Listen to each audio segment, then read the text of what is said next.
बोलो। गोविंद लीनो, गोविंद लीनो, मोल माय गोविंद लीनो मोल। मैंने गोविंद लीनो मोल। मीरा के प्रभु गिरधर नागर, मीरा के प्रभु गिरधर नागर, आवत प्रेम के मोल, आवत प्रेम के मोल माय गोविंद लीनो मोल। मैंने गोविंद लीनो मोल। गोविंद लीनो, गोविंद लीनो मोल माय गोविंद लीनो मोल। मैंने गोविंद लीनो मोल। मैंने गोविंद लीनो मोल।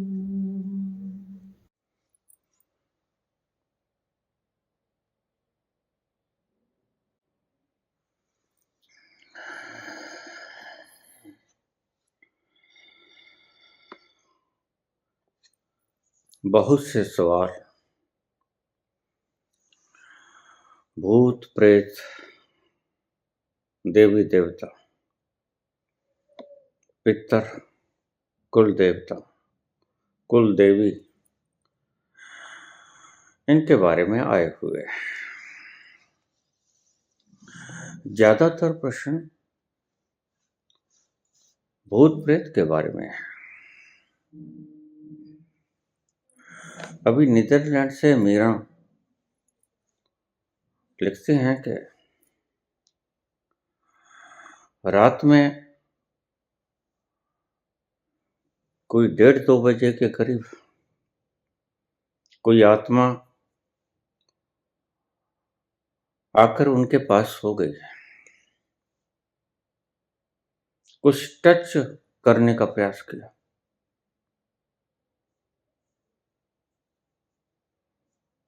तो जाग गई। मीरा कहती तो मैंने अपने लॉकेट को हाथ लगाया, याद किया,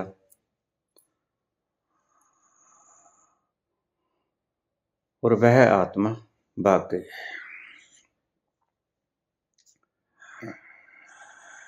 ये क्या है?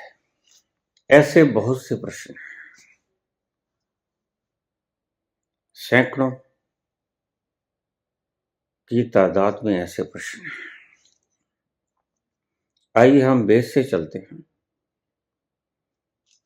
भगवान कृष्ण का ये श्लोक, जो 2 श्लोक मैंने बोले, नैनम छेदन्ति शस्त्राणि, और उससे अगला श्लोक अच्छेद्यो अक्लेद्यो अश्वश, दूसरे अध्याय का 23वां और 24वां श्लोक। इसकी व्याख्या भी साथ साथ चलती रहेगी, और क्योंकि इसी का मैं इंतजार कर रहा था, इसी से संबंधित है।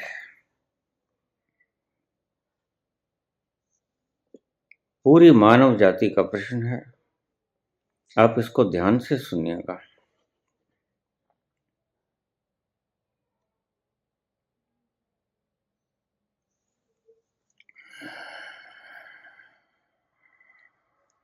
मैंने एक शब्द का जिक्र किया, देही।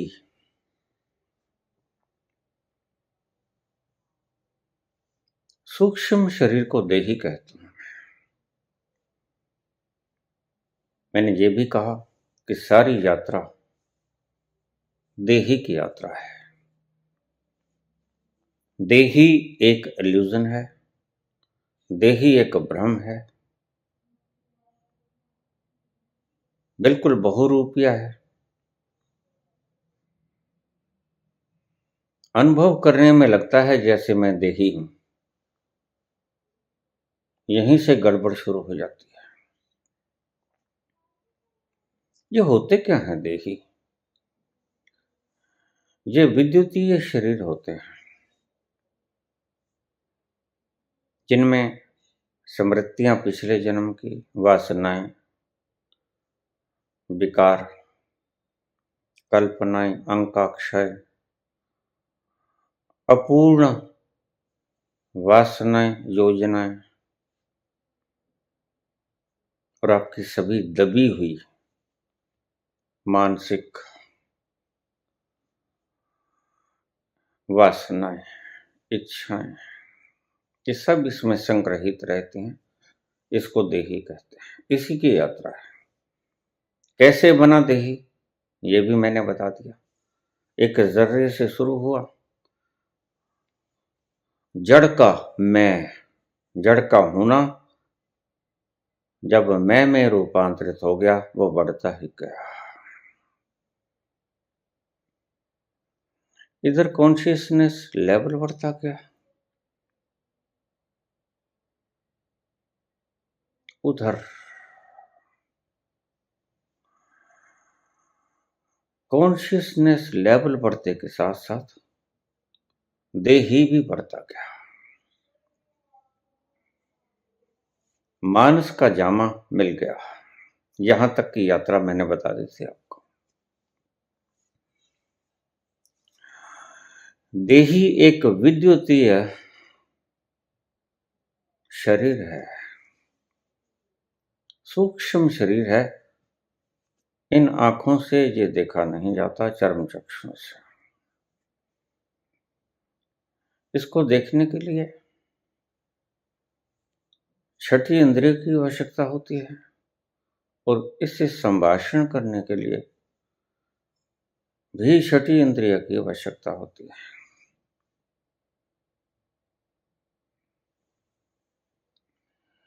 इसकी भाषा कुछ अलग है। जैसे मैंने कहा, लैंग्वेजेस तो बहुत हैं। चाइना है, पंजाबी, हिंदी, अंग्रेजी, तमिल वगैरह वगैरह।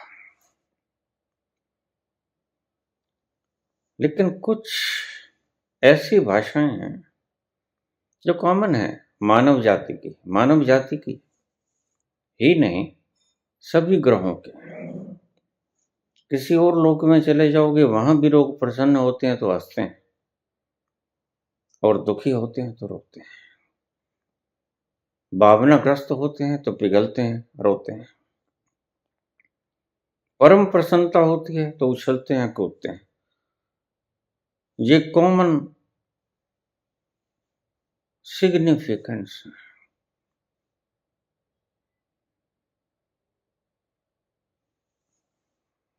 देही, अब समझना। जैसे मैंने उस दिन समझाया था कि 0 वाट का भी बल्ब होता है और करोड़ों अरबों वाट का भी होता है। अगर बनाया जाए तो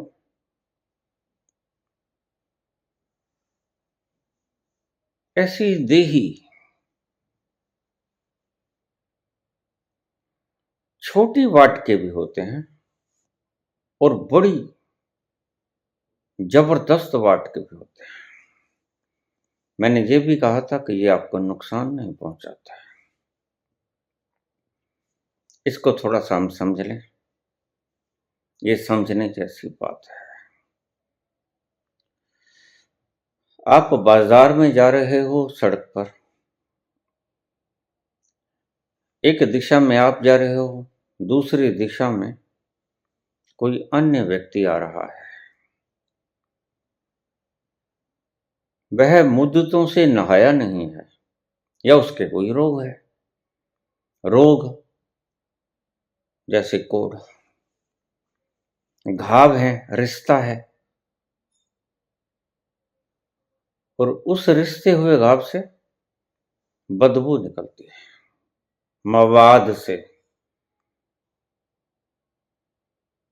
तो इस शरीर में रात पड़ी है, कोढ़ पड़ा है, और आप बिल्कुल स्वस्थ हैं। आपके पास से ये व्यक्ति मवादग्रस्त शरीर वाला, कोढ़ से युक्त पास से निकल जाता है। जरा ध्यान से सुनिएगा, समझ आ जाएगा। इस व्यक्ति की अपनी मजबूरी है। इसके शरीर को कोढ़ ने घेर लिया है। इसके शरीर से बदबू ही बदबू आती है और आप सुगंधित सेंट लगा के चले हो। एक दिशा से आप जा रहे हो, विपरीत दिशा से वो आ रहा है। वो आपके पास से गुजर जाता है। जब गुजरता है तो मवाद की दुर्गंध सड़ांध वातावरण में रह जाती है पीछे। वह गुजर जाता है, दुर्गंध छोड़ जाता है। अब मुझे बताना सोच के, क्या उसने आपका कुछ बुरा किया है? नहीं, उसने आपका कुछ बुरा नहीं किया। वह मजबूर है, कोढ़ग्रस्त है। बस ऐसी ही बुरी आत्माएं होती हैं, देही, जिन्होंने पाप कर्म किए होते हैं। पाप कर्म बदबू फैलाते हैं और पुण्य कर्म सुगंधि फैलाते हैं।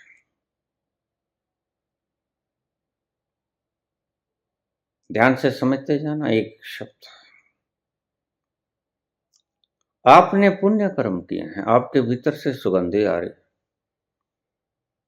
और सामने से आने वाला व्यक्ति, उसने बहुत पाप किए हैं। कोई हिटलर जैसा व्यक्ति करोड़ों लोगों को, बेगुनाहों को गैस चैम्बर में मार दिया, जिनका कोई कसूर नहीं। यहूदी, पारसी, ईसाई, हिंदू, मुसलमान, सिख होना कोई अपराध नहीं। ये तो जीने का एक ढंग है। कोई जैसे भी चाहे जी सकता है।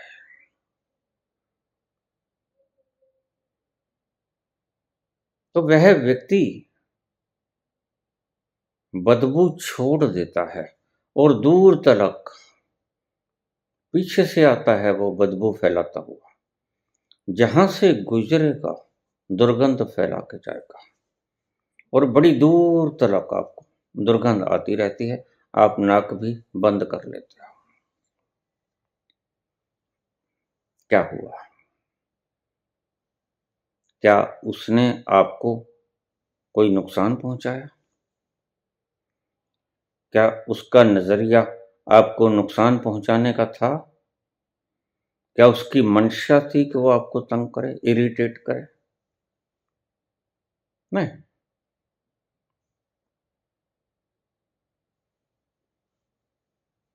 उसकी मजबूरी है। उसने पाप कर्म ही इतने किए हैं कि पाप कर्मों की दुर्गंध उसकी देही में भर गई है। वह जहां भी जाएगा दुर्गंध छोड़ के जाएगा। और जो पुण्य कर्म है वो सुगंध है। आपने सेंट लगा रखा है, नहा धो के आए हैं, नए वस्त्र पहने हैं, सुगंधित इत्र छिड़क लिए हैं। आप जहां जाओगे दूर तक सुगंधी को छोड़ते जाओगे। तो क्या आपने किसी को कुछ दिया? आपके दायरे से जो गुजरेगा वह अकारण ही खुश हो जाएगा, और उस व्यक्ति के दायरे से जो गुजरेगा वह अकारण ही, अकस्मात ही दुर्गंध युक्त हो जाएगा, दुखी हो जाएगा। तो क्या उसने दुर्गंध युक्त देही ने आपको कुछ दिया, दुख दिया? नहीं दिया। क्या आपने सुगंध युक्त होकर किसी को सुख दिया? नहीं दिया। बस दुष्ट आत्माएं और देवी देवता, इन दोनों का उदाहरण मैंने दे दिया। जिन्हें आप देवी देवता कहते हो।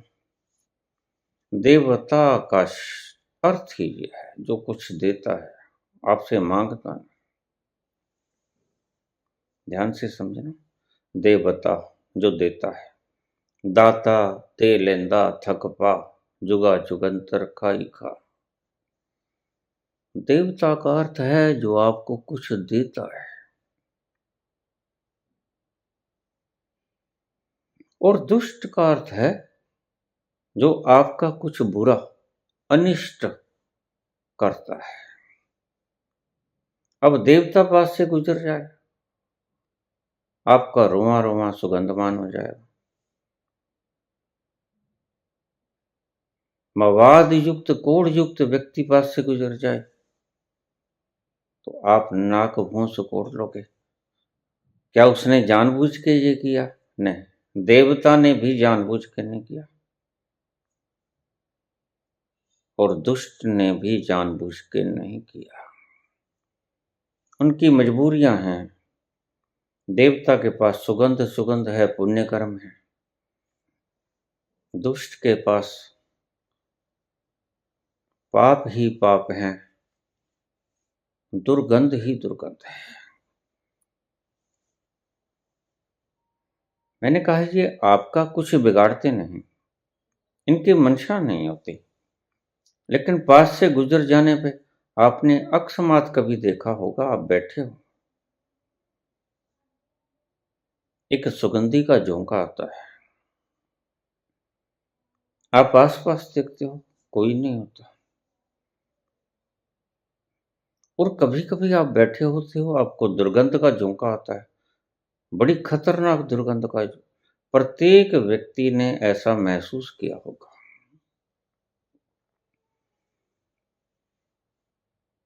आसपास कोई बाग बगीचा भी नहीं है, और आसपास कोई गटर वगैरह भी नहीं है जो सुगंधी या दुर्गंधी दे,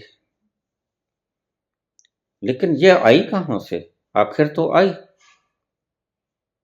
क्योंकि आपकी नासिकाओं ने इसे महसूस किया। तो ये आई वो सूक्ष्म देही रूहें जिसे कहते थे। वास्तव में रूह शब्द नहीं है, ये देही का वो इनका है। रूह तो आत्मा है जो निर्लिप्त है, ना उसमें सुगंध है ना उसमें दुर्गंध है।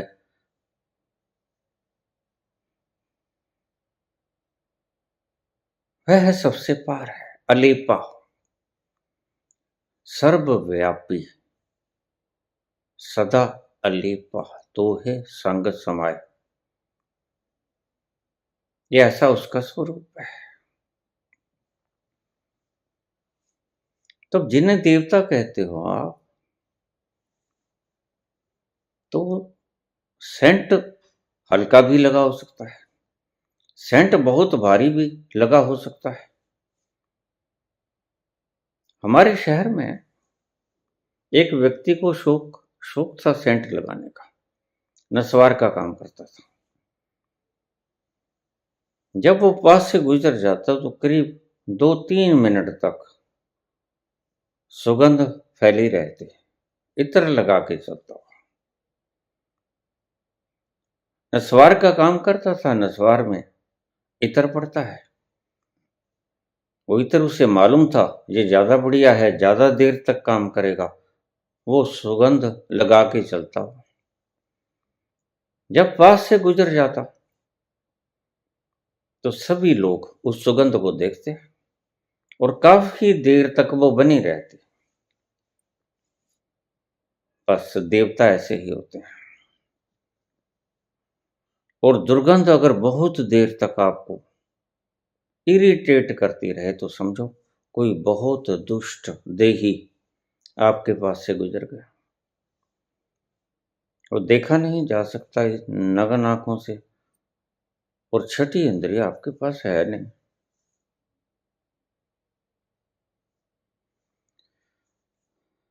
यह इनका संक्षेप से डेफिनेशन हो गया। ये देही हैं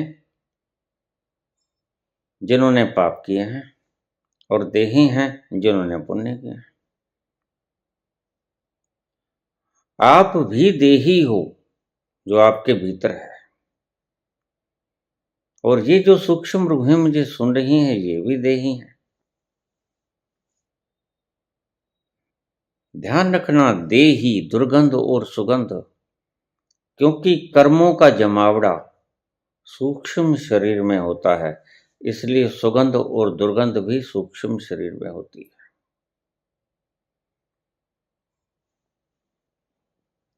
क्योंकि वह सुपर कंप्यूटर देही के भीतर है, सूक्ष्म शरीर में है, और कर्म भी वहीं संग्रहित है।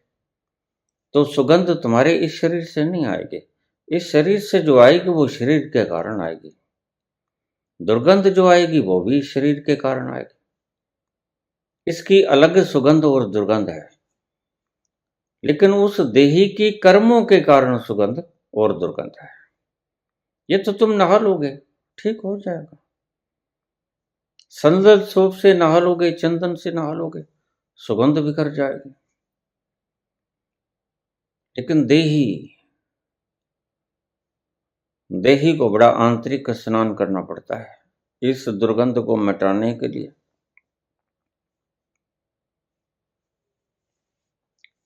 वो आंतरिक अभ्यास क्या है? जैसे जैसे भुगतेगा ये दुर्गंध समाप्त हो जाएगी।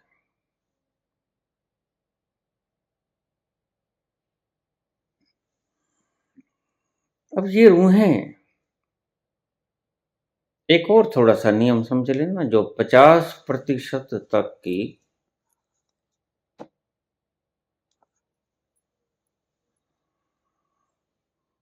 रूहें हैं, उनके भीतर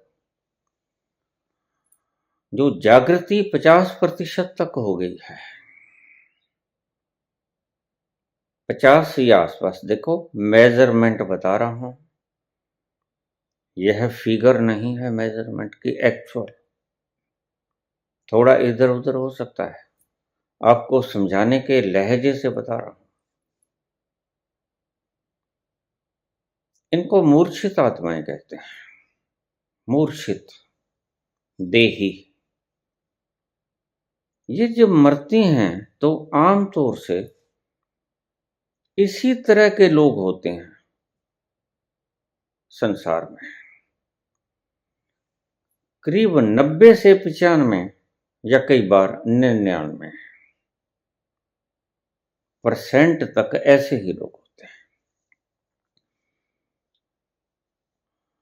जिनकी चेतना की कॉन्शियसनेस लेवल 50% से ऊपर नहीं गया होता। इनको हम मूर्छित रूहें कहते हैं। इनके मरने के बाद प्रकृति इन्हें तत्क्षण गर्भ उपलब्ध करवा देती है। कुछ कुछ रूहें इतनी ज्यादा कॉन्शियसनेस लेवल में डाउन होती हैं, जैसे 30-20। अब ये बात ध्यान से समझ लेना आप। रसम चौथा भी करते हैं, रसम 13 भी करते हैं। इनका अर्थ क्या है? जो बहुत डाउन कॉन्शियसनेस लेवल के होते हैं, 10-20-30%, बिल्कुल पशुता से अभी अभी आई हुई,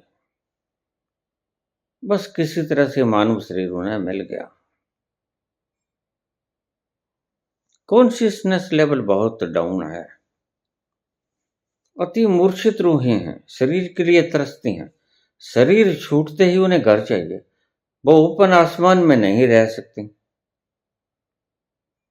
तो ऐसी देही को, ऐसी रूहों को प्रकृति तत्क्षण गर्भ उपलब्ध करवा देती है। गर्भ बहुत है। अब यहां थोड़ी सी बात विस्तार बाद में करूंगा, समझ लेना। ये जो कहते हैं रिश्ते नाते पिछले जन्म में, अगले जन्म में, कोई बेटी बन के ले जाता है, कोई बेटा बन के दे जाता है, कोई बेटी बन के दे जाता है, कोई बेटा बन के ले जाता है, सब बकवास। प्रकृति की गणना किसी और बिंदु से होती है, किसी और डायमेंशन से होती है, वो तो मैं बाद में बताऊंगा। आप मुझे थोड़ा सा वक्त दें, मैं इसको खोल दूं, फिर मैं उसके ऊपर विस्तार से बताऊंगा।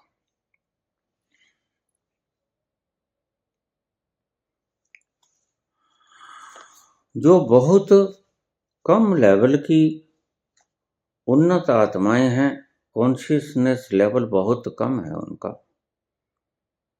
यही 20-30%, उनको प्रकृति तत्क्षण गर्भ उपलब्ध करवा देती है, और वो मांगते भी हैं गर्भ, क्योंकि उन्हें बहुत ज्यादा मोह होता है। पशु श्रेणियों में से आए होते हैं, शरीर के साथ मोह बड़ा होता है, वो अपने आप को शरीर ही समझते हैं।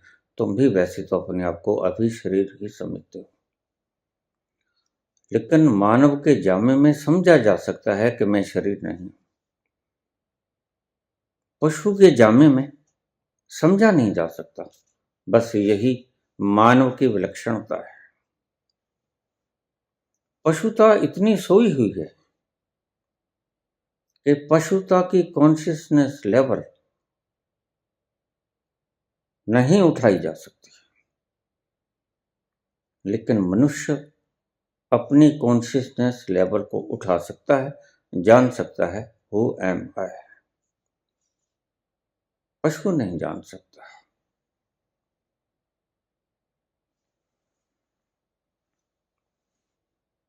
मैंने कहा 0 वाट का भी होता है, करोड़ वाट का भी होता है। ये जो करोड़ वाट के हैं, इनको हम कह सकते हैं महादेव। तो थोड़ा सा कम वाट के हैं, उनको आप छोटे देवता कह सकते हो। देखे, समझा रहा हूं, ध्यान रखना, चिपक मत जाना विष्णु ब्रह्मा की तरह। These are all energy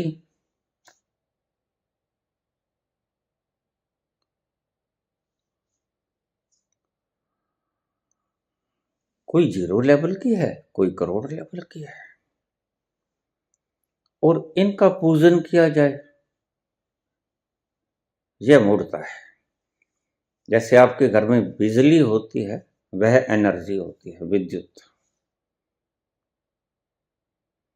उसको आप षोडशोपचार पूजन करें, ठीक है, उसके तिलक करें, चावल उसके फेंकें, रोली मोली बांधें उसकी आरती गाएं, ये ठीक है? नहीं, ये मूर्ता है।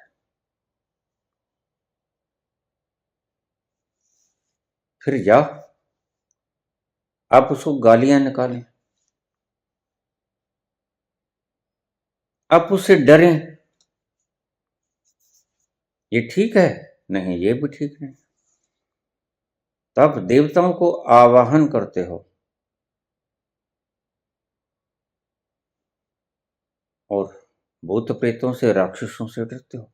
भूत प्रेत क्या है? जिनका एनर्जी लेवल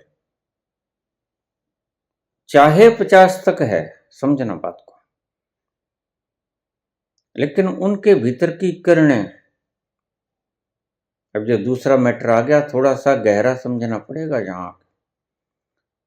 उनके भीतर की किरणें बड़ी दूषित आती हैं। कोई बहुत पुण्य करने वाला है, लेकिन वह मच्छी खा के आया है, तो उसके मुंह में से बदबू आएगी। कोई बहुत पाप करने वाला है, वो इलायची खा रहा है, उसके मुंह में से सुगंध आएगी। बहुत से शराबी पियक्कड़ मैंने देखे हैं, शराब पीने के बाद इलायची पान खा लेते हैं। तो इलायची खाते हुए, पान खाते हुए जब मैं उन्हें देख लेता था, मैं कहता मैं समझ गया। घरवाली चिमटा उठा लेगी, उसको पता न लग जाए। लेकिन घर वालियां बड़ी होशियार होती हैं, उनको तुम्हारी नृत्य करती हुई चाल बता देती है कि आज फिर जनाब डूब आए वहां जाके। तुम जो लड़खड़ा के आते हो, घर वालियां तुम्हारी चाल समझती हैं, तुम्हारी बात नहीं। वो तुम तो बोलते ही नहीं हो, पी के तो तुम चुप हो जाते हो, अंग्रेज बन जाते हो।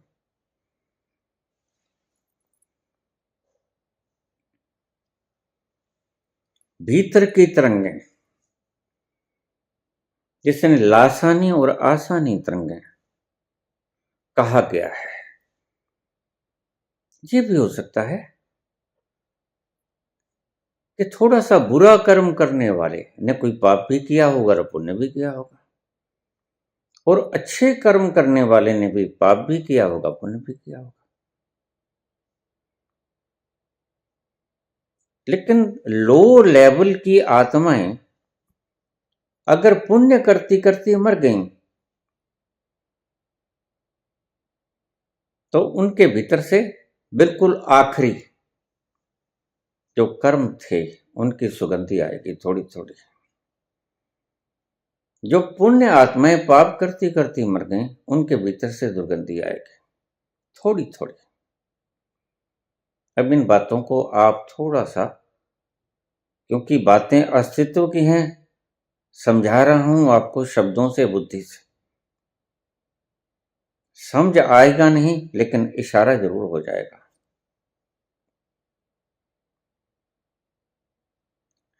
देवता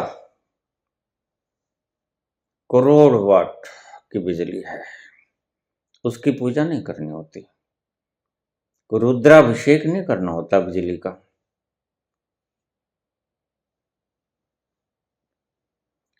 बिजली का कोई निवारण मंत्र नहीं जपना होता।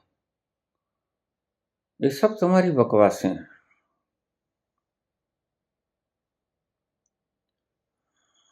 कोई पाठ पूजा नहीं, कोई किसी प्रकार का आवाहन नहीं, ना ही आवाहन करने पे तुम इन्हें बुला सकोगे। फिर ये है क्या, ये गोरखधंधा क्या है,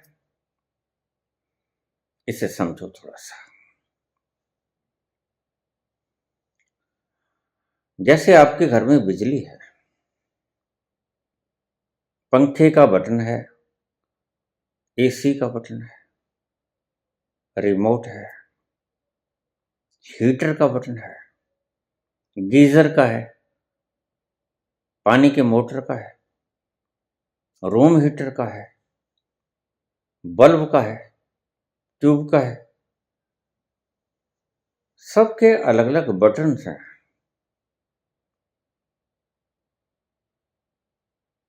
ये बटन को जैसे ही आप ऑन करोगे, पंखा चलेगा। गीजर के बटन को ऑन करोगे, गीजर चलेगा। एसी का बटन ऑन करोगे, एसी चलेगा। ऐसे ही ये आवाहन मंत्र, इनके भीतर मंत्र काम नहीं करते। थोड़ी सूक्ष्मता में मैं उतर जाऊं, अगर आप थोड़ा समझोगे तो। टंकारे काम करते हैं, टंकारे, शब्द काम नहीं करते। शब्दों के भीतर की टंकार वो काम करती है। जैसे आपको बताऊं, ओम, ओम शब्द में और अल्लाह, इस शब्द में जो काम करती है वो ओम और अल्लाह नहीं काम करता है। काम क्या करती है? काम करती है जो मकार की टंकार है।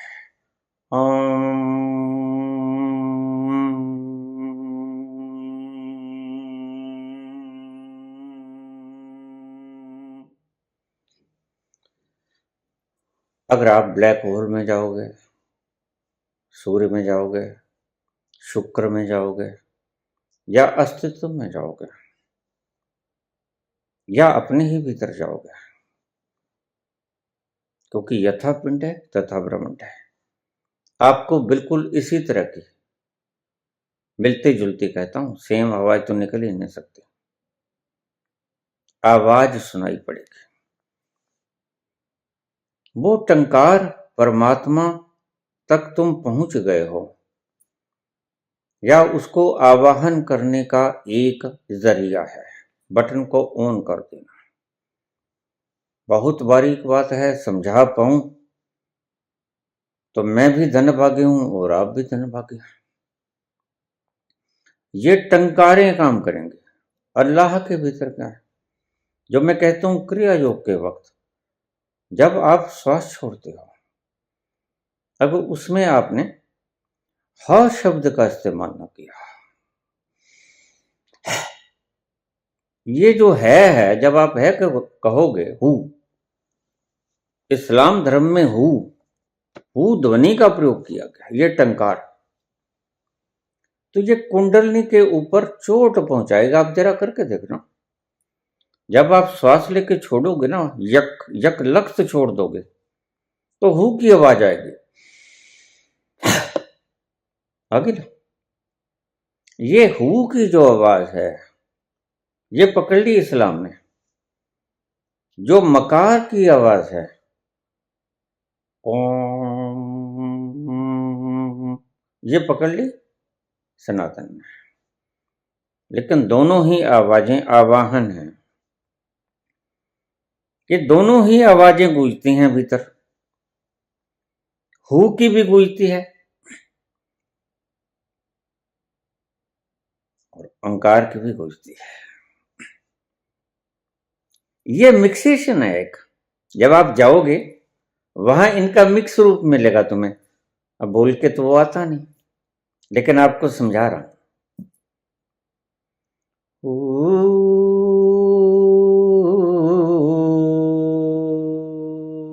ये टंकार, कहीं कहीं अस्तित्व में तुम इस तरह की भी आवाज पाओगे।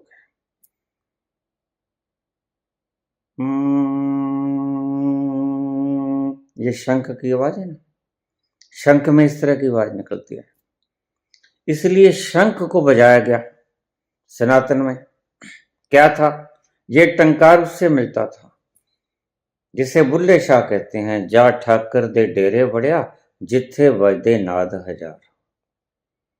ये हजारों नादों में से मुख्य नाद ये है। शंख की आवाज भी मिलती है ओंकार से, और हु की आवाज भी मिलती है। अपने अस्तित्व के भीतर ये आवाज भी आती है, ये दोनों आवाजें आती हैं। किसी ने हु पकड़ लिया, किसी ने ओम पकड़ लिया, आती दोनों हैं, मिक्स रूप है। लेकिन ये कहने की बात नहीं,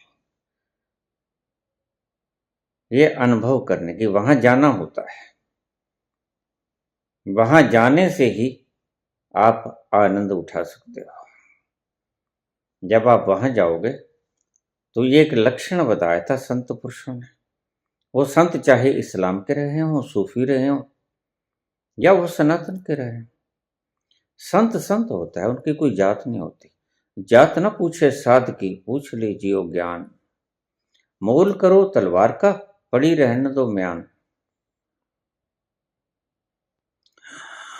अब थोड़ा सा और सूक्ष्म कर लो बुद्धि को।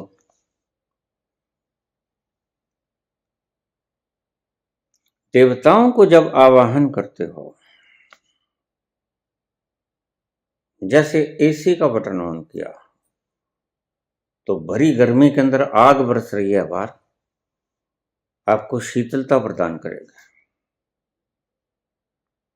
जब आप याद करोगे देवता को, आवाहन करोगे, तो ऐसे जैसे कि बगीचा तुम्हारे पास आ गया, आपको सुगंधी आएगी।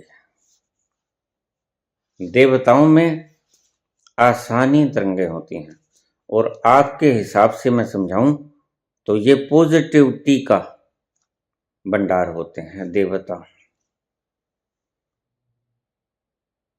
ये जो कॉन्शियसनेस लेवल है, ये नेगेटिविटी और पॉजिटिविटी के आधार पे आसानी और लासानी तरंगें बनाई गई। जितना नेगेटिविटी का वॉल्यूम है, पैमाना है, उतनी ही लासानी तरंग है, और जितना पॉजिटिविटी का है उतनी ही आसानी तरंग है। यानी आसानी तरंगें खुशबू, लासानी तरंगें बदबू, दुर्गंध, और आसानी तरंगें सुगंध। अब इसको समझते जाना, बराबर बोल रहा हूं मैं, कई कई भाषाओं में कई कई इशारों से समझा रहा हूं तुम्हें।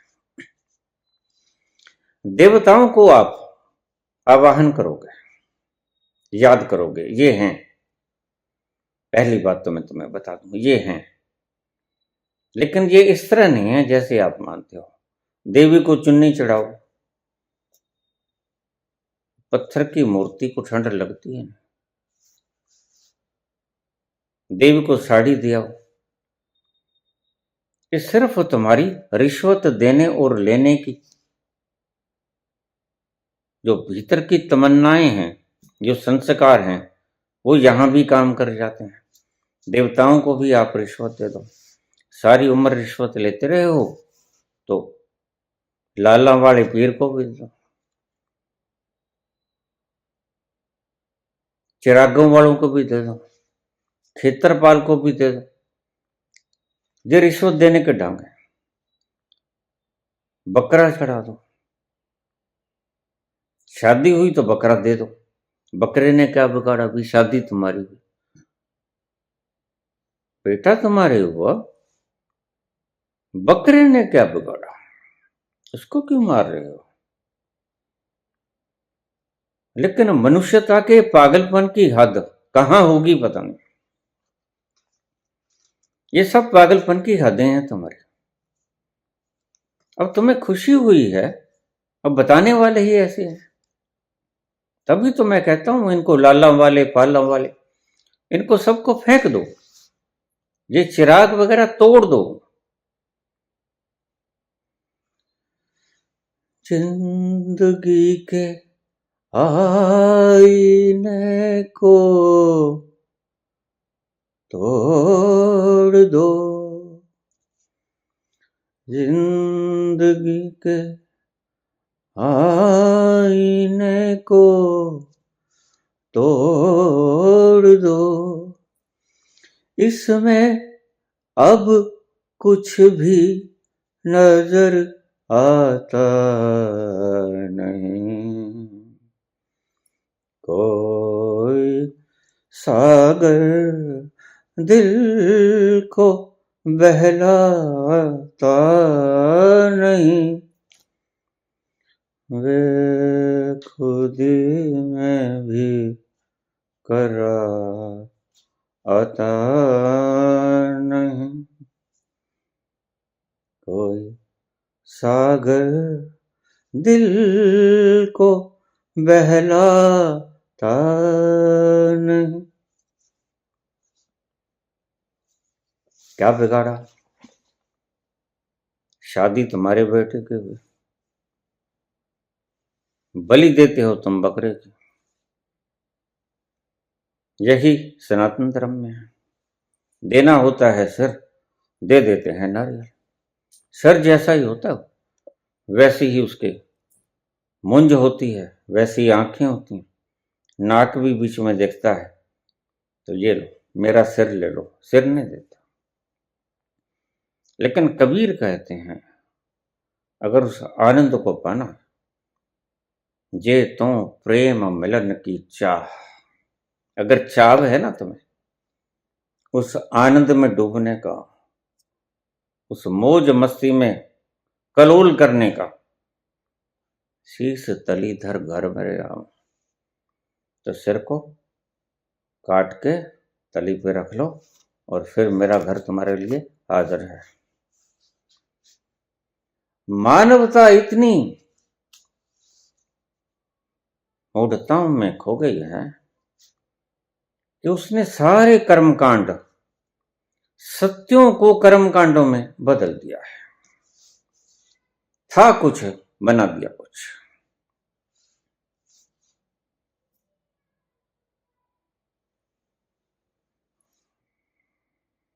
जितनी ज्यादा सुगंध उतनी ज्यादा आसानी तरंगें, जितनी ज्यादा दुर्गंध उतनी ज्यादा लासानी तरंगें, और जितनी ज्यादा सुगंध यानी पॉजिटिविटी अगर पास से गुजर जाए ना तो आपका मन खुशहाल हो जाएगा, और वो पॉजिटिविटी आपको बल देगी, साहस देगी, आपको एंकरेज करेगी। जैसे ये मोटिवेटिव स्पीकर्स, ये आपको शब्दों से एंकरेज करते हैं ना, ये मोटिवेशनल स्पीकर आपको कहानियां सुना देते हैं। वैसे ही देवता अगर पास से गुजर जाए तो सच में आपके भीतर पॉजिटिविटी का खजाना भर जाता है। जितनी ज्यादा पावर, अब भगवान शंकर को बुलाओगे आप, जो कि सर्वोपरि पॉजिटिविटी से भरे पड़े हैं, इसलिए महादेव कहते हैं। बाकी देव, भगवान शंकर महादेव। विष्णु को बुलाओगे थोड़ी सी कम, ब्रह्मा को बुलाओगे और कम। तो अगर ये पास से गुजर गए, ध्यान रखना, ये हैं, ये सब हैं, लेकिन ये नहीं कहते हमारी पूजा करो। कभी पावर ने कहा है मेरा षोडशोपचार पूजन करो, मेरा रुद्राभिषेक करो? कभी बिजली ने कहा है? एसी तुम्हारी कितनी सेवा करता है? फ्रिज दिन भर रात 24 घंटे साल भर तुम्हारी सेवा करता है। ये पानी की मोटर कभी कहा है मुझे भी तिलक कर जाओ, अक्षत फेंक जाओ, फूल फेंक जाओ? नहीं कहा। ये पंडितों की शरारतें हैं, वह मौलवियों की शरारतें हैं, जो पंडितों की शरारतें। मनुष्य ने अपने लोभ के लिए न जाने क्या क्या प्रपंच रच लिए हैं, और ये प्रपंच उनके लिए तो फायदा देते हैं, लेकिन आपको गर्त में धकेल देते हैं। मरते रहो, पिटते रहो। फिर अगर थोड़ी सी गलती हो गई तो चिराग नहीं जलाया होगा।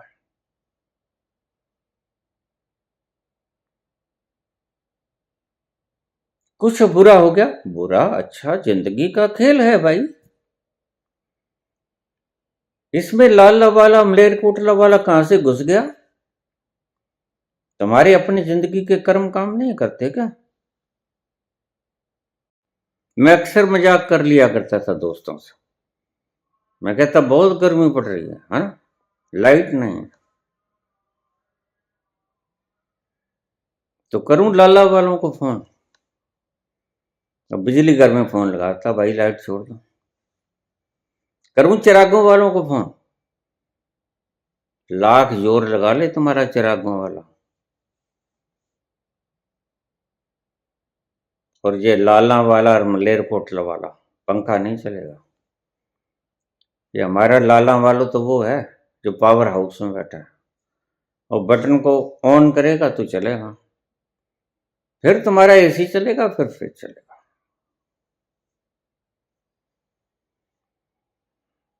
तुम अव्वल दर्जे के मूड बना दिए गए हो।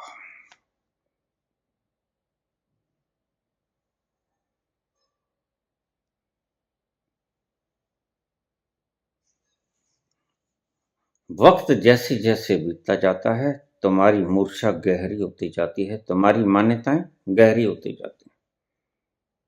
इनको तोड़ने वाला कोई आएगा, आता है। तुम टूटने वाले बनो। तुम्हारे अंधकार को नाश करने वाला दिया आया करता है, लेकिन तुम्हें तैयार होना होगा। अगर तुम उस दीपक को ही बुझाने की चेष्टा करोगे तो याद रखना प्रकाश से वंचित हो जाओगे। इस प्रकाश ने बड़ा काम करना है। अपनी मान्यताओं के उलट तुम्हारे अंधेरे से उलट अगर दिया जलता है तो उसको बुझाने की चेष्टा मत करना। अगर बुझाने की चेष्टा करोगे तो खुद ही अंधकार में सड़ोगे, न पढ़ पाओगे, न नहा पाओगे, न देख पाओगे, अंधेरे से जूझते रहोगे। जब हम देवताओं का आवाहन करते हैं, ये अच्छी रूहें हैं, ये ख्वाजा, पीर, पैगंबर, अच्छी रूहें हैं, इनको जब हम बुलाते हैं तो ये हमारे पास से गुजर जाते हैं, बस दैट इज सफिशिएंट। ये तुम्हें पॉजिटिविटी आसानी तरंगों से युक्त भरे पड़े हैं खजाने, और ये पास से गुजरे और इनका गुजरना काफी है। कि तुम्हें पॉजिटिविटी से भर जाएंगे, जैसे ये मोटिवेटिव स्पीकर तुम्हें पॉजिटिविटी से भर जाते हैं। तुम इतने इतने महान पुरुषों के कोट्स पढ़ते हो, घबराना मत, इतने इतने गाने सुनते हो,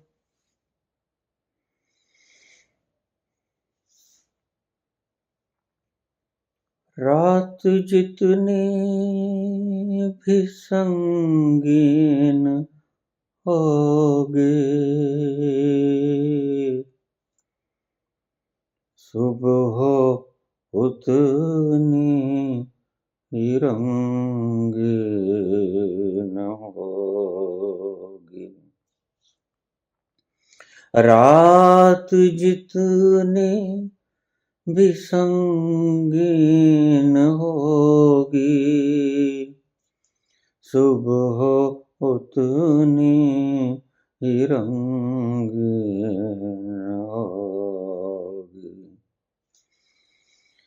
गम ना कर गर है बादल घनेरा,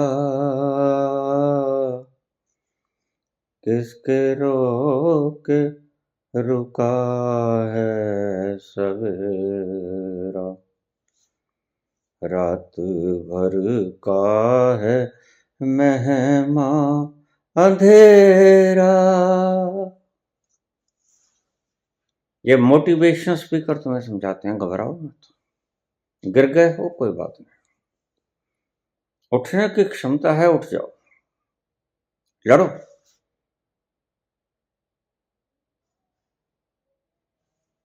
आखिर में जीत तुम्हारी होगी।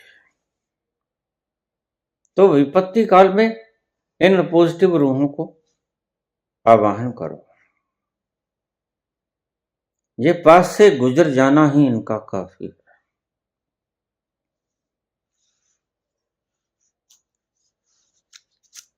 ये है पॉजिटिव तरंगें, इनकी पूजा मत करना। पूजा के नाम पर सब दुकानदारियां हैं, ये जो सिर हिलाना, बाल खिलार लेना, चिमटे मारना, हू हा के आवाज देना, खुद को जख्मी कर लेना, तुम्हें भी तरस आता होगा, लेकिन ये दुकानदारियां हैं।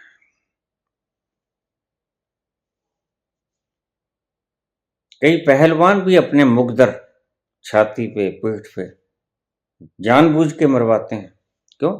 सख्त हो जाती है, चमड़ी खाल उनकी गैंडे जैसी हो जाती है, मोटी।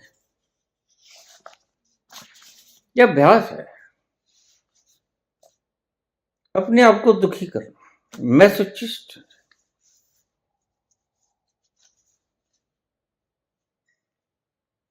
दुखी लोग हैं, सैडिटिव हैं।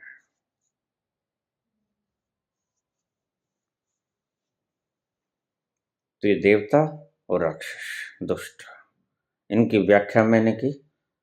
पिछली सारी बातों को मैंने पहले बता दिया था, ताकि मुझे पता था इस 22वें 23वें श्लोक पे आके अड़ेगी बात, 23वें 24वें में, तो यहां सारी बातें क्लियर हो जाएंगे, ये काम आएंगे। इसलिए मैंने पहले ही आसानी लासानी तरंगें वगैरह तुम्हें साफ कर दी थी। तो ये देवी देवता अब तो समझ गए होगे आप, इनको रुद्राभिषेक करने की आवश्यकता नहीं, इनको सच्चे हृदय से पुकारो, पुकारना काफी से भी ज्यादा है, मोर देन सफिशिएंट।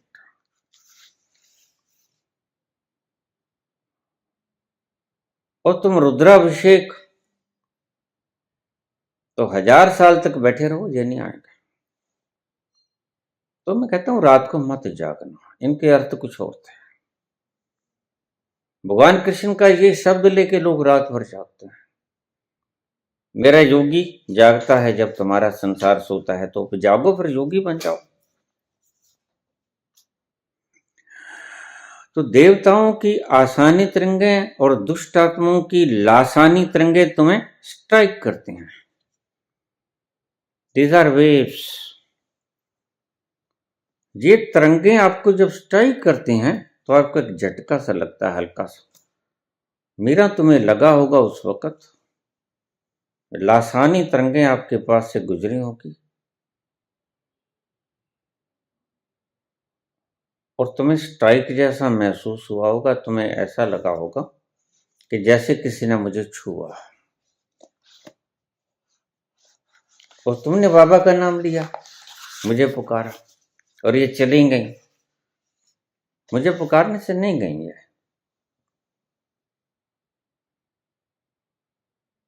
तुम्हारे जागने से गई है। तुम जाग गए, तुमने हिलजुल की, ये पास से गुजरे थे। कई बार ठहर भी जाते हैं, सिर्फ गुजरते नहीं। अब देखो मैं बोल रहा हूं, मैंने बहुत बार आपसे कहा, ये हजारों लाखों लाखों की तादाद में सूक्ष्म रूहें मुझे सुन रहे हैं, ये ठहर जाती हैं। आध्यात्म की बातें इन्हें पसंद हैं। और आप थिएटर्स में देखोगे जहां ये फिल्में चलती हैं पोर्न वगैरह, वहां ये दुष्ट आत्माएं होती हैं, लासानी तरंगें। ये क्यों स्थान अलग अलग बनाए गए थे? मंदिर बनाए गए, वैश्याघर बनाए गए। इनकी तरंगे देखना आप जाके। मैं आसानी और लासानी तरंगों पे सर्च कर रहा था। अब मुझे क्या पता था ऐसा कुछ होता है। तो मैंने कहा मंदिर तो जाता था, मंदिर के अंदर पॉजिटिविटी, क्योंकि जो आता है श्रद्धा भाव से आता है, पॉजिटिविटी लेके आता है, आसानी तरंगे लेके आता है। और कोई बैठता है ध्यान में जाता है तो भी आसानी तरंगे निकलते हैं, पॉजिटिविटी निकलती है, ध्यान में पॉजिटिविटी निकलती है, जिसे हम संकल्प कह देते हैं। ये सब बातें, शब्द अलग अलग हैं, बात एक ही है। आपको समझा रहा हूं अलग अलग शब्दों से। और ध्यान में बैठता है तो संकल्प निकलता है, जिसे हम पॉजिटिविटी कहते हैं। संकल्प पॉजिटिविटी है। और वो संकल्प की पॉजिटिविटी दीवारें पी जाती हैं। बस यही महत्व है मंदिर का, और कोई महत्व नहीं। यही महत्व है गुरुद्वारे का। जब हम गाते हैं तो आसानी तरंगें दीवारें पी जाती हैं। वो जो बैठने वाला भाई है गुरुद्वारा में, उसका शरीर भी पी जाता है। इसलिए हम उनके चरण स्पर्श करते हैं। वहां पड़ी हुई प्रत्येक चीज, मूर्ति है चाहे कुछ भी है, हम नमस्कार करते हैं, शरणामृत लेते हैं, क्योंकि वो पानी भी पवित्र हो गया, पॉजिटिविटी से युक्त हो गया। तरंगें ही पॉजिटिव हैं वहां सारी। जो आता है श्रद्धा भाव से आता है, कोई अश्रद्धा से आता नहीं, अविश्वास से तो जाता ही नहीं कोई। अविश्वासी व्यक्ति तो मंदिर के भीतर ही प्रवेश नहीं करता, डोड़ी में। तो श्रद्धा से युक्त होना एक पॉजिटिविटी है। और श्रद्धा लेकर आप जाते हो, चाहे आपने परमात्मा देखा हो ना देखा हो, लेकिन श्रद्धा की भावना अपने आप में एक पॉजिटिविटी है। तो पॉजिटिविटी लेके जाओगे तो दीवारें पी जाएंगी। वहां जो जाएगा श्रद्धा लेके जाएगा, दीवारें और वहां जो सब चीजें उन पॉजिटिविटी को पी जाएंगे। तो जब आप अपने धार्मिक स्थलों में जाओगे, गुरुद्वारा है, वो मस्जिद है, वो मंदिर है, वो चर्च है, पॉजिटिविटी को लेके जाओगे, श्रद्धा को लेके। श्रद्धा पॉजिटिविटी का रूप है। विश्वास भी पॉजिटिविटी का रूप है। तो ये तरंगें जब भी जाएंगी तो वहां का सारा माहौल खुशनुमा हो जाएगा, और खुशनुमा माहौल तुम्हें पॉजिटिविटी देगा। क्या कारण था कि संत कहते थे, जब तुमने कोई शुभ काम जाना है, यात्रा करनी है, कोई कंपटीशन पे जाना है, तो माता पिता के चरणों के हाथ लगा के जाना, वो आशीर्वाद देंगे। That is positivity. उस पॉजिटिविटी को तुम पी जाओगे, और पॉजिटिविटी से युक्त होके तुम जब एग्जाम देने जाओगे तो फार बेटर कर पाओगे। बस ये विज्ञान था पीछे का। अगर किसी का शराब लेके जाओगे, दुर्सीस लेके जाओगे, तो ज्यादा ठीक नहीं रहेगा, तुम गड़बड़ा जाओगे, तुम्हारा मस्तिष्क, क्योंकि नेगेटिविटी बीच में आ गई। तो सुबह सुबह जब जाओ, आज पेपर है, तो भगवान के दर्शन करके जाओ, मंदिर में जाओ। क्यों? वहां जाओगे, वहां भरा पड़ा है पॉजिटिविटी से, तो साथ थोड़ी सी पॉजिटिविटी लेके आओगे, वो आपकी सहायता करेगी। ये कारण था। बड़ों से आशीर्वाद लेके जाओ, ये भी सहायता करेगा। ये कारण थे। पीछे का विज्ञान हम चूक गए। चलो, विज्ञान चूक जाओ, कोई बात नहीं, लेकिन ना पता हो कि जहर मौत का कारण बनता है, फिर भी अगर बिना जाने भी तुम जहर पी लोगे तो मरोगे। नहीं जानते कि बड़े बूढ़ों का पांव छूने से, आशीर्वाद लेने से पॉजिटिविटी आती है, काम सिद्ध होते हैं। भगवान की मूर्ति के पास जाने से पॉजिटिविटी आती है, और काम करना है पॉजिटिविटी ने। अगर हारते हो ना तुम, तो नेगेटिविटी के कारण हारते हो। तुम देखना कभी, तो मैं सर्च करता करता, तरंगों की सर्च करता करता, लासानी आसानी तरंगों की सर्च करता करता, दिल्ली आगरा वगैरह में मैं सामान लेने जाया करता था। तो लासानी आसानी तरंगों को देखने के लिए मंत्र तो मैंने देखे ही थे। मैं रेड लाइट एरिया में कोठे पर चला गया, अपनी आप बीती सुनाता हूं। अब उनके लिए तो कोठे पर आने वाला सारा सब ग्राहक है। अब कोई इतनी तो अंतर्यामी है नहीं कि वो जाने कि यह व्यक्ति सिर्फ देखने आया है लासानी तरंगें कैसी। और जैसे ही मैं पौड़ियां चढ़ा, मुझे दुर्गंध आनी शुरू हो गई। मैं जब ऊपर गया, ड्यूटी को क्रॉस भी नहीं किया था, वहां की जो मालकिन होती है, समझो कि वो खूब मोटी सी बैठी थी, उसने मुझे गर्दन से पकड़ लिया, कॉलर से। कहाँ चले हो? मैंने कहा कहीं नहीं चले, मैं सिर्फ यहाँ देखने आया था। क्या देखने आए थे? जब गालियां निकाली उन्होंने खूब, जहाँ तेरी माँ बैठी है। हंसा कर निकाल 200 रुपए। मैंने 200 रुपए निकाले, उसे दे दिए। मैं समझ गया लासानी तरंगें क्या होती। बस नीचे आ गया चुप करके, भीतर जाने ही नहीं दिया उसने। ये होती है लासानी तरंगें। सिर्फ पौड़ियां ही चढ़ा था, तो मंदिर भी जाया। खैर बैठे तो लुटेरे वहां भी हैं, यहां भी लुटेरे बैठे हैं। यहां और ढंग के लुटेरे बैठे हैं, वहां और ढंग के बैठे हैं। तो ऐसा हुआ। देवताओं का आवाहन करोगे तुम, शुभ कामों में देवताओं का आवाहन करते हो। ओम गम गणपतये नमः, वक्रतुंडे महाकाय, सूर्यकोटि समप्रभा, निर्विघ्नं कुरु मे देव, सर्वकार्येषु सर्वदा। ये पॉजिटिविटी है। तुम चाहते हो कि मेरे सब काम सुख शांति से संपन्न हो जाए। आप ध्यान करते हो गणेश का। सबसे पहले थोड़ी सी बात समझा दूं। गणेश में पॉजिटिविटी बहुत ज्यादा है। और गणेश का एक माइनस पॉइंट भी है, वह क्रोध भी बहुत जल्दी कर जाता है, इसलिए उसका विकट रूप तुमसे सहा नहीं जाएगा। तो इसलिए देवता भी सबसे पहले गणेश की पूजा करता है, वह क्रोधी बड़ा है। लोग डरते भी हैं, बहुत से लोग तो चिरागों वालों का चिराग ही इसीलिए लगाते हैं, डरते हैं। लेकिन ध्यान रखना, डरने की बात कुछ नहीं, तुम पंगा ही मत लो। मैं तो कहता हूं क्यों बुलाते हो गणेश को? अगर नहीं बुलाओगे, अगर मंत्र गलत पलत पढ़ दिया तो फिर तुम तंग होगे। लेकिन ये पास से गुजरेंगे सिर्फ, और वो अपनी तिरंगे छोड़ के जाएंगे।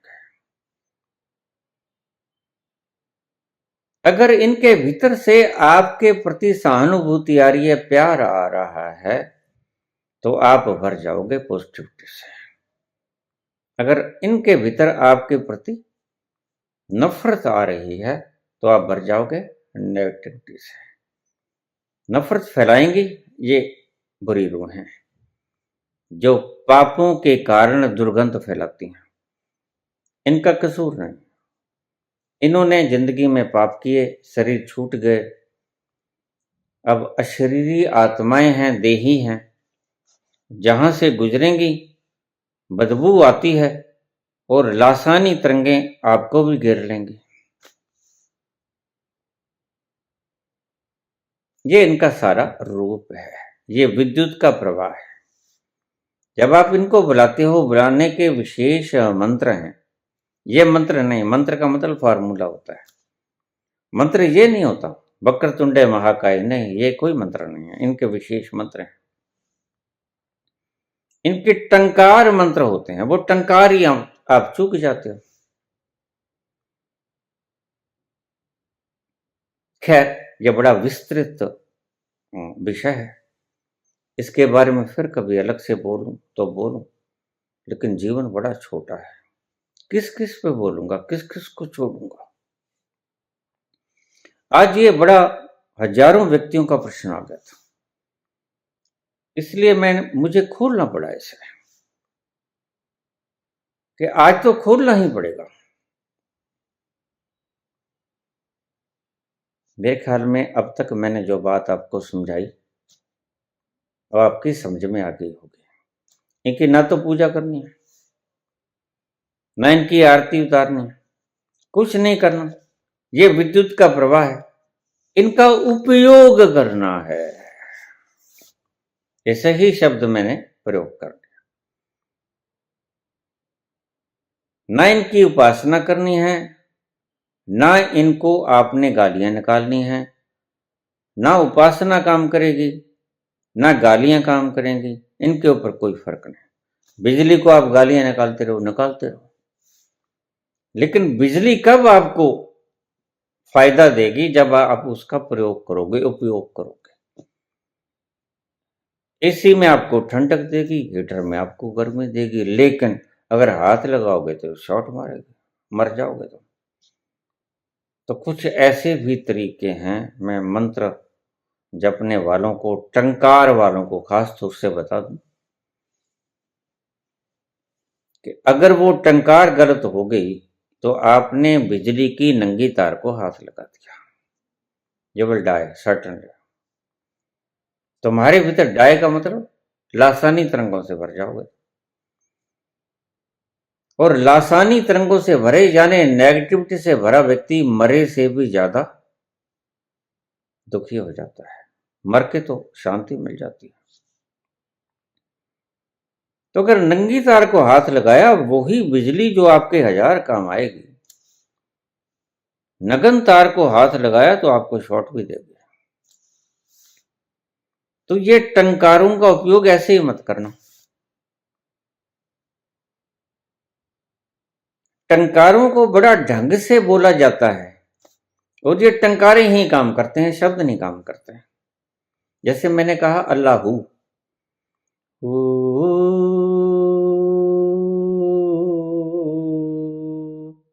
ये काम करेगी। ओ, ये आवाज आप कभी वैज्ञानिकों ने भी प्रयोग किए। वैज्ञानिकों ने ब्लैक होल की आवाज को और सूरज की आवाज को रिकॉर्ड किया। तो ये टंकारें क्या होती हैं, किस तरह से मंत्र या स्तोत्र बोले जाते हैं, इनके टंकारों का कैसे उच्चारण करना है। इस शब्दों के साथ टंकार आएगी, अकेली टंकार भी आ सकती है। हमारे दूसरे चैनल पर बाबा जी सीक्रेट ऑफ एस्ट्रोलॉजी में बहुत से स्तोत्र और मंत्र वगैरह दिए हुए हैं और टंकार के साथ दिए गए हैं, बिल्कुल एक्यूरेट वैज्ञानिक साइंटिफिकली ढंग से।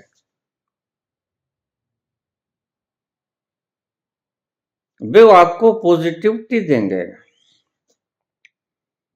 बहुत से प्रत्यक्ष प्रमाण मेरे पास रोज आ जाते हैं कि बाबा ये लगातार हमारे घर में चलते हैं।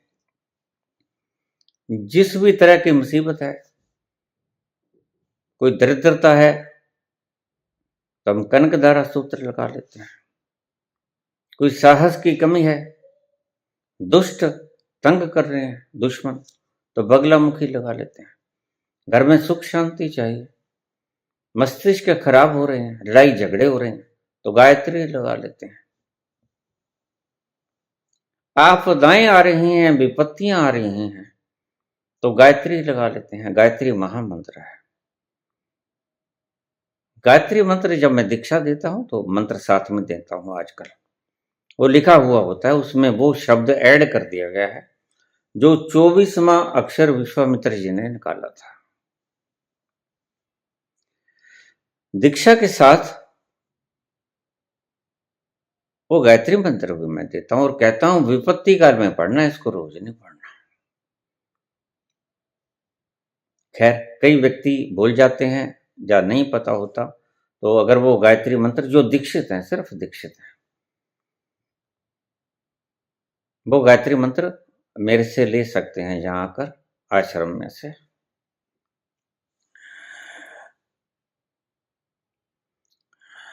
तो जैसे दुर्गंध युक्त व्यक्ति पास से निकल गया, आभास हुआ ना तुम्हें, कुछ बुरा सा लगा, ऐसे ही मीरा को टच लगा। उसकी वृत्ति कुछ कामुक प्रकार की होगी उस रूह की, तो टच देगी, स्ट्रोक देगी, बिगाड़ कुछ नहीं सकती, बस इतना सा। अब पास से निकल जाती हैं, जाती जाती स्ट्रोक दे जाती हैं। इनसे डरना नहीं, पहली बात तो ये आपका कुछ नहीं बिगाड़ेंगे, क्योंकि इनके पास स्थूल शरीर नहीं है। स्थूल शरीर तो आपको मार भी सकता है। इनके पास सूक्ष्म शरीर है जो विद्युत से युक्त है, और विद्युत जो है वो लहरें दे सकता है आपको। सिर्फ लहरें आपको सिर्फ स्ट्रोक प्रदान कर सकती हैं। वो स्ट्रोक तुम्हें कई बार ऐसा भी लग सकता है कि मुझे कोई सहला रहा है, तुम्हारा सिर कोई पुचकार रहा है, तुम्हारे पैरों से कोई चादर उठा रहा है। इस प्रकार के बहुत से मेरे पास आए हैं, और मैंने जब खंगाला तो ये पाया कि कुछ इस तरह की रूहें पास से गुजरी, और जाते जाते उनके जाने से तुम्हें लगा चादर नहीं खिसकेगी, तुम्हें लगेगा कि चादर खिसक रही है, चादर वहीं रहेगी। तो इस बात का आप ख्याल रखना। आसानी लासानी तरंगे, पॉजिटिविटी नेगेटिविटी, देवता और राक्षस, दुष्ट, भूत प्रेत, इनकी व्याख्या मैंने सेपरेशन से दे दी आपको। शुभ काम करना हो तो पॉजिटिविटी की जरूरत होती है। किसी ने अशुभ काम करना है, किसी का मर्डर करना है, आपने देखा होगा, अगर कोई कत्ल करने से जाने से पहले बेहोश हो जाता है, और ये आत्माएं बेहोशी से भरी पड़ी हैं, इनको पुकारना पड़ता है, तुम शराब पी लेते हो ताकि थोड़ी देर के लिए तुम बेहोश हो जाओ। गला काटना आसान हो जाएगा, चाकू घोंपना आसान हो जाएगा, बुद्ध किसी के चाकू नहीं घोंप सकते। क्यों? क्योंकि जागृत है, मूर्छित नहीं। मूर्छित व्यक्ति मजे से किसी का चाकू घोंप सकता है। मूर्छित व्यक्ति डिक्टेटर बनते हैं, ध्यान रखना इस बात का। मूर्छित व्यक्ति डिक्टेटर ही बनते हैं, और जितना बड़ा डिक्टेटर होगा उतना बड़ा मूर्छित आत्मा होगा। देही उतनी ही मूर्छित होगी। जितना पुण्य आत्मा होगा वह त्याग करेगा, छोड़ो, सब त्याग देगा। वो वस्त्र भी त्याग देगा महावीर की तरह, खाना भी त्याग देगा, मिलेगा मिलेगा नहीं, मिलेगा नहीं मिलेगा। महलों को भी त्याग देगा। ये पॉजिटिविटी के संकेत हैं। नेगेटिविटी के संकेत हैं परिग्रह, परिग्रह। इसलिए पतंजलि ने जो बताया, सत्य, अहिंसा, अस्तेय, ब्रह्मचर्य, परिग्रह, शौच, संतोष, तप, स्वाध्याय, ईश्वर प्रणिधान, ये सब पॉजिटिविटी को पैदा करते हैं, नेगेटिविटी को कम करते हैं। ये सारे रास्ते थे पॉजिटिविटी को बढ़ाने के, संकल्प को बढ़ाने के, दूसरे शब्दों में कहें आपको मोटिवेट करने के। और motivation is the cause to success, it की द सक्सेस। अगर आप पॉजिटिव हो तो आप किसी भी काम को बड़े आसानी से कर सकते हो। अगर आप नेगेटिव हो, आपको छोटा सा काम बड़ा भारी लगेगा। तो सब ये नेगेटिविटी और पॉजिटिविटी का खेल है। लेकिन हमने समाज में कुछ ऐसे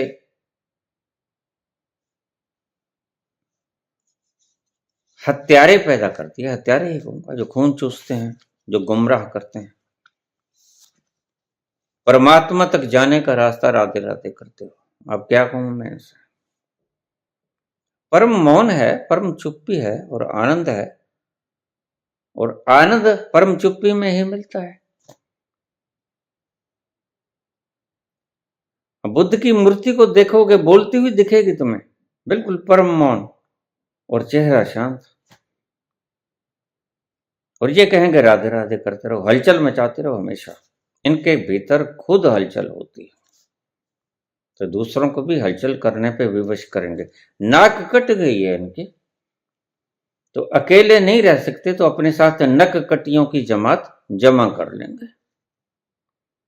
लेकिन तुमने ये बेवकूफी नहीं करनी है। मैं तुम्हें आगाह करता हूं, या तो कोई ये कहे कि शोर से मिल जाता है, ये तो कोई बात ना हुई कि राधे राधे से मिल जाएगा, और मैं कहता हूं राधे राधे शोर है। मौन से मिलेगा, परम मौन। फिर इनका बयान आता है कि नहीं, मौन से भी मिल जाता है, तो इसका मतलब शोर से भी मिल जाता है। क्या बात हुई? क्यों दोगली बातों में लोगों को उलझाते हो? निज स्वार्थ के लिए लोगों को क्यों उलझाते हो? तुम सीधी सीधी बात करो ना। संत का दायित्व क्या होता है? संत का दायित्व परिग्रह थोड़ा होता है, लोगों को गुमराह करना थोड़ा ही होता है। और जब तुम खुद ही गुमराह हो, खुद तुम्हें अभी रास्ता नहीं मिला, तो तुम इस काम में आते क्यों?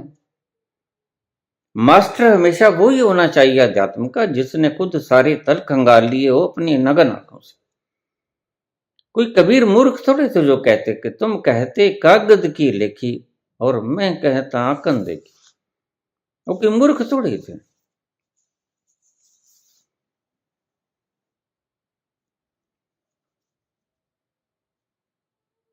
ऐसे ऐसे लोग हमने जमा कर लिए जो नेगेटिविटी ही फैलाते हैं। ये नेगेटिविटी है। राधे राधे करो, तुम राधे राधे करते रहो, कुछ नहीं मिलेगा। विनाश के सिवा शक्ति जाया करोगे, बर्बाद करोगे। उसी शक्ति से, शक्ति को साथ लेकर, याद रखना, अपने भीतर उतरने के लिए वृहद शक्ति की आवश्यकता होती है। और ये लोग 5 नामों में और राधे राधे राम राम में खर्च करवा देते हैं आपकी वही शक्ति। एक्स्ट्रा कहां से आएगी आपके पास? वही शक्ति है आपके पास जो आप खाना खाते हो, वही शक्ति है। उसी को ये लोग खराब कर देते हैं। 5 नाम जप लो चढ़ जाओ बांस पे, उतरते रहो, बस यही काम करते रहो। व्यर्थ की शक्ति को वेस्ट ना करो। इसी शक्ति से तुम अपने भीतर उतर सकते हो, क्योंकि अपने भीतर जाने के लिए भी वृहद शक्ति की आवश्यकता होती है। इसको जमा करो। जमा कैसे होगी? मौन से बढ़िया कोई रास्ता नहीं। सर्वश्रेष्ठ रास्ता है मौन।